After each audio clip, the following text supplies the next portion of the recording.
നീരജ് മാധവ്, അൽതാഫ് സലീം എന്നിവർ പ്രധാന വേഷത്തിലെത്തിയ പ്ലൂട്ടോ എന്ന മലയാള ചിത്രത്തിന്റെ 3 ദിവസത്തെ world wide box office collection report ഇപ്പോൾ പുറത്തു വന്നിരിക്കുകയാണ്. ചിത്രം 3 ദിവസം കൊണ്ട് വേൾഡ് വൈഡ് 63,70,000 രൂപയാണ് നേടിയത്. കേരളത്തിൽ നിന്നും 56,50,000 രൂപയും കർണാടകത്തിൽ നിന്നും 6 ലക്ഷം രൂപയും റെസ്റ്റ് ഓഫ് ഇന്ത്യയിൽ നിന്നും 1,20,000 രൂപയുമാണ് ചിത്രം 3 ദിവസം കൊണ്ട് വേൾഡ് വൈഡ് ബോക്സ് ഓഫീസിൽ നിന്നും കളക്ട് ചെയ്തത്. ഒരു ബിലോ ആവറേജിനും താഴെ നിൽക്കുന്ന ബോക്സ് ഓഫീസ് പെർഫോമൻസ് ആണ് ചിത്രം 3 ദിവസം കൊണ്ട് വേൾഡ് വൈഡ് ബോക്സ് ഓഫീസിൽ കാഴ്ചവെച്ചുകൊണ്ടിരിക്കുന്നത്.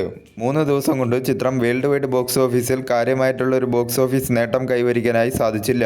ആദ്യ ദിനം മുതൽ 3 ദിവസം വരെയുള്ള ചിത്രത്തിന്റെ ഡൊമസ്റ്റിക്കിലെ കണക്കുകൾ എടുത്താൽ ആദ്യ ദിനം 23,80,000 രൂപയും രണ്ടാം ദിനം 17,80,000 രൂപയും മൂന്നാം ദിനം 22,10,000 രൂപയുമാണ് ചിത്രം 3 ദിവസം കൊണ്ട് ടോട്ടൽ ഡൊമസ്റ്റിക്കിൽ നിന്നും നേടിയത്. ആദ്യ ദിനത്തെ കളക്ഷനേക്കാൾ 25% കുറവാണ് രണ്ടാം ദിവസത്തെ ചിത്രത്തിന്റെ കളക്ഷൻ. രണ്ടാം ദിവസത്തെ കളക്ഷനേക്കാൾ 24% കൂടുതലാണ് മൂന്നാം ദിവസത്തെ ചിത്രത്തിന്റെ കളക്ഷൻ. വരും ദിവസങ്ങളിൽ ചിത്രത്തിന് നല്ല രീതിയിലുള്ള ഒരു ബോക്സ് ഓഫീസ് പെർഫോമൻസ് കാഴ്ചവെച്ചാൽ മാത്രമേ തിയേറ്ററിൽ വിജയിക്കാനായി സാധിക്കുകയുള്ളൂ.